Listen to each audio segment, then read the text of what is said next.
జై శ్రీరామ్. శ్రీమాత్రే నమః. శ్రీ గురుభ్యో నమః. 2024 సంవత్సరం ఆగస్టు మాసంలో 18వ తారీఖు నుంచి ఆగస్టు 24వ తారీఖు వరకు కూడా ద్వాదశ రాశుల వాళ్ళ యొక్క గోచార రాశి ఫలితాలు ఎలా ఉన్నాయో మనం ఇప్పుడు చూద్దాము. అయితే ఈ ద్వాదశ రాశుల వాళ్ళకి ఈ వార ఫలితాలు తెలుసుకోవడానికి ముందుగా ఈ వారం యొక్క గ్రహ గమనాలు ఏ ఏ రాశుల్లో జరుగుతూ ఉన్నాయి ఇది కూడా మనం ఒకసారి చూద్దాం. వృషభ రాశిలో గురు భగవానుడి సంచారం, అలాగే మంగళుని సంచారం జరుగుతూ ఉంది. సింహరాశిలో 3 గ్రహాలు వక్రించిన బుధ భగవానుడు, సూర్యనారాయణమూర్తి, అలాగే శుక్ర భగవానుడు, శుక్రాచార్యుల వారు, వీళ్ళ ముగ్గురు సంచారం జరుగుతూ ఉంది. అయితే వక్రించిన బుధుడు కర్కాటక రాశిలోకి 23వ తారీఖు నుంచి వెళ్తున్నారు. ఇంకా సింహరాశిలో 23, 24 సూర్యనారాయణమూర్తి, అలాగే శుక్రాచార్యుల వారి సంచారం జరుగుతుంది. కేతు భగవానుడు కన్యా రాశిలో సంచారము, వక్రించిన శనేశ్వరుడు కుంభరాశిలో సంచారము, అలాగే రాహుదేవుడు వచ్చేసేసి మీనరాశిలో ఆఖరిదైన అన్ని రాశుల్లోకి ఆఖరిదైన వ్యయ స్థానమైన మీనరాశిలో ఆయన సంచారం చేస్తూ ఉన్నారు. ఇవి ఈ వారం యొక్క గోచార గ్రహస్థితులు. ఈ వారం యొక్క గోచార గ్రహస్థితిలో ఏమన్నా ప్రత్యేక గ్రహస్థితి ఉందా అంటే ఖచ్చితంగా సూర్యనారాయణమూర్తి స్వస్థాన గతుడై ఉండడమే ప్రత్యేకమైన గ్రహస్థితి అని చెప్పాలి.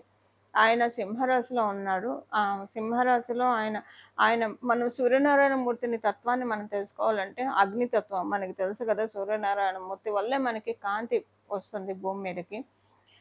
ఈయన అగ్నితత్వ రాశుల్లోనే ఈయన ఎగ్జాల్టేషన్ కూడా తీసుకుంటాడు. అంటే మేషరాశి అగ్నితత్వ రాశి, అక్కడే ఆయన ఉచ్చ స్థానాన్ని కూడా తీసుకుంటాడు. ఇప్పుడు సింహరాశి కూడా అగ్నితత్వ రాశే. ఇవన్నీ ధర్మస్థానాలు అని చెప్తాం మనం. జ్యోతి పరాశర సంహితలో ఎప్పుడైనా సరే అగ్నితత్వ రాశులు అన్నీ కూడా ధర్మస్థానాలు. అంటే మనం కాలపురుషుడి కుండలిలోంచి చూస్తే కనుక 1, 5 and 9 కోణస్థానాలు అని చెప్తాము. ఈ కోణస్థానాలు కాలపురుషుడి కుండలిలో ఈ 3 కూడా అగ్నితత్వ రాశులు అయ్యాయి. మేషరాశి అగ్నితత్వ రాశి, సింహరాశి అగ్నితత్వ రాశి, అలాగే ధనుసు రాశి కూడా అగ్నితత్వ రాశి. అలాంటి అగ్నితత్వ రాశుల్లో లక్ష్మీ స్థానాలైన ఒక అగ్నితత్వ రాశి ఆయన స్వస్థాన గతుడై ఉండడం నిజంగా చాలా విశేషాంశము. సూర్యనారాయణమూర్తికి సంబంధించిన ఈ విశేషాంశం ఏంటంటే అందరికీ కూడా ప్లస్ చేస్తుంది. ఏ విషయాల్లో ప్లస్ చేస్తుంది, ఏమన్నా జాగ్రత్తలు సూచిస్తుందా అంటే కొంచెం జాగ్రత్త సూచించే విధంగా కూడా ఉంది. దానికి కారణం ఏంటంటే ఇక్కడ ఈ రాశిలోనే శుక్రాచార్యుల వారు కూడా సంచారం చేయడము.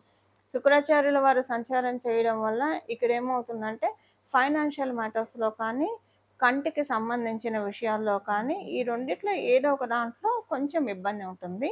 అయితే మనం ఎక్కువగా ఇప్పుడు ఈ పాయింట్, ఇప్పుడు నేను చెప్పే పాయింట్ యూనిక్గా అందరికీ వర్తిస్తుంది. మీరు ఏ రాశి వాళ్ళు అవ్వనండి, ఏ లగ్నం వాళ్ళన్నా అవ్వనండి, 27 నక్షత్రాల్లో మీరు ఏ నక్షత్రాలన్నా పుట్టండి. ఇప్పుడు నేను చెప్పే యూనిక్ పాయింట్ ఒక 2 పాయింట్లు ఉన్నాయి. సూర్యనారాయణమూర్తి సింహరాశిలో ఆయన సంచారం నిస్సందేహంగా శుభప్రదమైనదే. అందరికీ కూడా విశేషమైన శుభ ఫలితాలు ఇవ్వడానికి సంవత్సరంలో ఆయన ఎప్పుడు సింహరాశిలోకి వచ్చినా ఆ సంవత్సరంలో ఆ పర్టికులర్ పీరియడ్లో మంచి జరుగుతుంది. అంటే ఆయన ఈ సమయంలోనే మా సింహరాశిలోకి వస్తూ ఉంటాడు, కరెక్ట్గా ఈ మాసంలోనే వస్తాడు.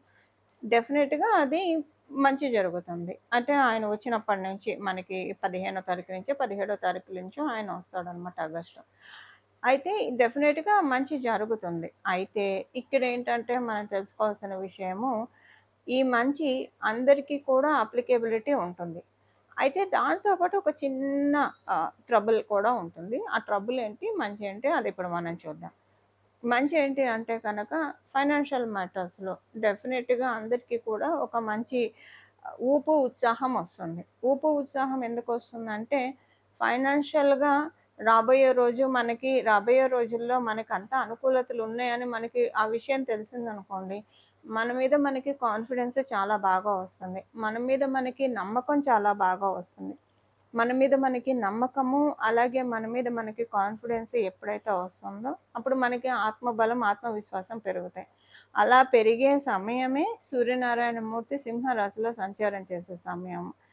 ప్రత్యేకించి గవర్నమెంట్ ఉద్యోగం కోసం ప్రయత్నించే వాళ్ళకి, గవర్నమెంట్ రంగాల్లో వర్క్ చేసే వాళ్ళకి, గవర్నమెంట్తో ఏమన్నా పనులు పెండింగ్లో ఉంటే అవి అవ్వడానికి, వీటన్నిటికీ కూడా ఇప్పుడు శుభ సమయం అని చెప్పాలి. సూర్యనారాయణమూర్తి సింహరాశిలో ఉన్నారు కాబట్టి ఈ శుభ సమయము. అలాగే ఏ విషయంలో చిన్న జాగ్రత్త హెచ్చరిస్తుందంటే ద్వాదశ రాశుల వాళ్ళకి కావచ్చు, ద్వాదశ లగ్నాల వాళ్ళకి కావచ్చు, కంటికి సంబంధించిన ఇబ్బందులు స్వల్పంగా తలెత్తే అవకాశం ఉంది. ఈ విషయంలో జాగ్రత్తగా ఉండాలి. వీలైనంత వరకు ఎక్కువగా కంటికి స్ట్రెయిన్ ఇవ్వకుండా కంటిని కొంచెం జాగ్రత్తగా చూసుకోవాలి ఈ మాసం. ఈ ఈ ఈ వారం ప్రత్యేకించి. ఇలా చూసుకుంటే ప్రాబ్లమ్ లేనట్లే అని చెప్పొచ్చు. ఒకవేళ కొంచెం మనం వదిలేస్తే కనుక ఇది కొంచెం కంటికి సంబంధించిన ప్రాబ్లమ్స్ ఇస్తుంది. ఐ ఇన్ఫెక్షన్స్ రావడము, లేదా కంటికి సంబంధించింది ఏదైనా చిన్న ఇబ్బంది. అది కూడా మళ్ళీ ఎక్కువ కూడా ఉండదండి. 1, 2 డేస్ జస్ట్ అలా హిట్ అయ్యానంటే హిట్ అయ్యి వెళ్ళిపోతుంది.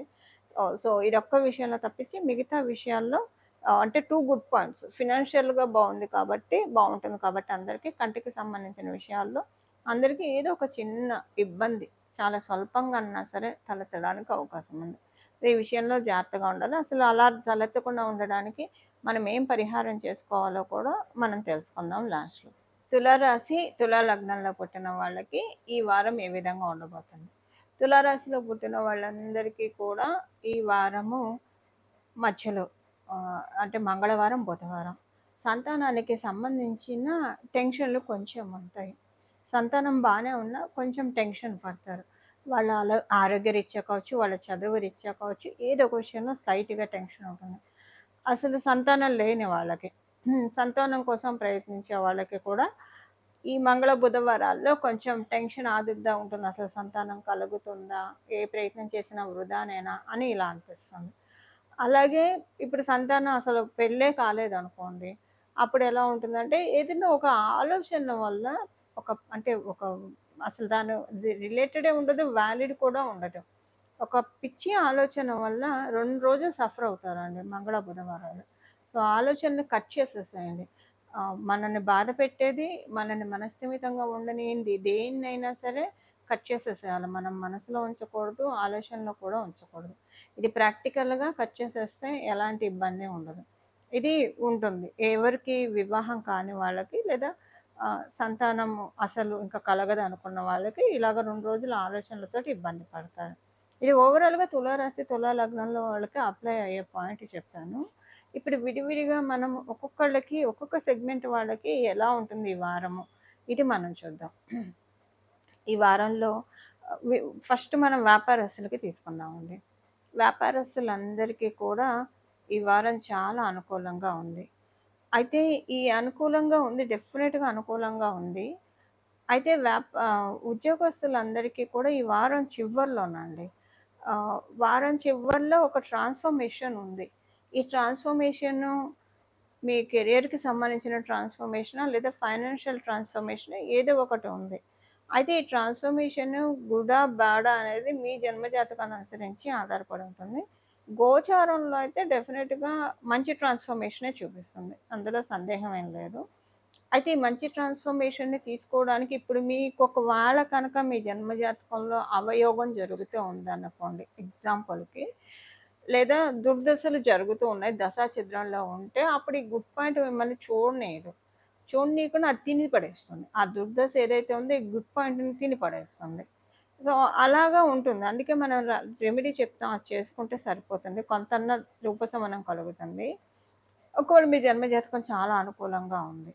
సపోర్టింగ్‌గా ఉందనుకోండి. చాలా సపోర్టింగ్‌గా ఉంది. అసలు చాలా మంచి పీరియడ్‌లో ఉన్నారనుకోండి.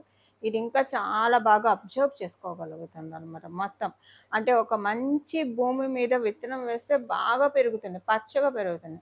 బీడువారిన భూమి మీద విత్తనం వేస్తే అది ఎండిపోయి వస్తుంది. సరిగ్గా సారవంతంగా రాదు. మీడియం స్టేట్‌లో ఉన్న భూమి మీద ఏస్తే అలానే వస్తుంది. సో, ఇప్పుడు మీ జన్మజాతకం అలా అనుకోండి. ఎలా ఉంటే ఇప్పుడు ఇది అంత ఈ వారం చివరిలో జరిగే అనుకూలత గ్రాప్ చేసుకోవడానికి అవకాశం చక్కగా ఉంటుంది. ఇది ఉద్యోగస్తులకి. ఇంకా వ్యాపారస్తులకి మనం చూస్తే కనుక వ్యాపారస్తులకి ఈ వారము అనుకూలతలు చాలా చక్కగా ఉన్నాయి. కాకపోతే కాంపిటీషన్ తోటి చాలా ట్రబుల్ అవుతారు. లాట్ ఆఫ్ కాంపిటీషన్ అవుతుంది. సో, సహజంగానే వ్యాపారస్తుల కంటే కాంపిటీషన్ ఉంటుంది. బట్ ఈ వారం ఏంటంటే ఎక్కువగా అనిపిస్తుంది ఈ కాంపిటీషన్. చాలా కాంపిటీషను తట్టుకోలేకపోతున్నాం. ప్రెషర్ ఎక్కువగా అనిపిస్తుంది. ప్రత్యేకించి ఈ ప్రెషర్ ఎక్కువ ఎప్పుడు అనిపిస్తుందంటే ఒక 2 రోజులు వారంలో ఆ 2 రోజులు ఎప్పుడైనా అవ్వచ్చు. సో, కొంచెం ప్రెషర్ ఎక్కువగా అనిపిస్తుంది కాంపిటీషన్ వల్ల. బట్ ఆ తర్వాత అది మీరు క్యారీ ఓవర్ చేయరు. ఎలా సమర్థవంతంగా మిమ్మల్ని మీరు ప్రూవ్ చేసుకోవాలన్న క్లారిటీ మీకు చాలా బాగా ఉంటుంది. కాబట్టి దాన్ని పెద్దగా మీరు పట్టించుకోరు, ఇగ్నోర్ చేస్తారు. బట్ కొంచెం స్టిల్ ఉంటుంది. ఇది వ్యాపారస్తులకి. ఇక మనం గృహిణులకి చూసుకుంటే కనుక, గృహిణులకి ఈ వారం అంతా కూడా అనుకూలంగానే ఉంది. చాలా బెనిఫిషియల్‌గా ఉంది గృహిణులందరికీ కూడా. ఎలాంటి ఇబ్బంది లేదు. అండ్ ఇంకొకటేంటంటే గృహిణులకి ఏదైనా ఒక మంచి ఆర్టికల్ కొనుక్కునే అవకాశం ఉంది. గోల్డ్ ఆర్టికల్ అవ్వచ్చు, లేదంటే ఏదైనా మీరు ఇంటికి ఏదైనా కొనాలని మీ ఇంట్లో ఉన్న వాళ్ళని అడుగుతూ ఉంటే, పోస్ట్‌పోన్ చేస్తూ ఏదైతే ఉన్నారో అది ఇప్పుడు కొనుక్కోవడానికి అవకాశం ఉంది. మీరు అచ్చంగా గృహిణులైతే కనుక ఈ పాయింట్ మీరు చూస్తారు. అయితే మీరు గృహిణులు అయినప్పుడు ఈ పాయింట్ చూస్తారు. ఇంకా హెల్త్ విషయంలో అంతా కూడా చక్కగా ఉంది.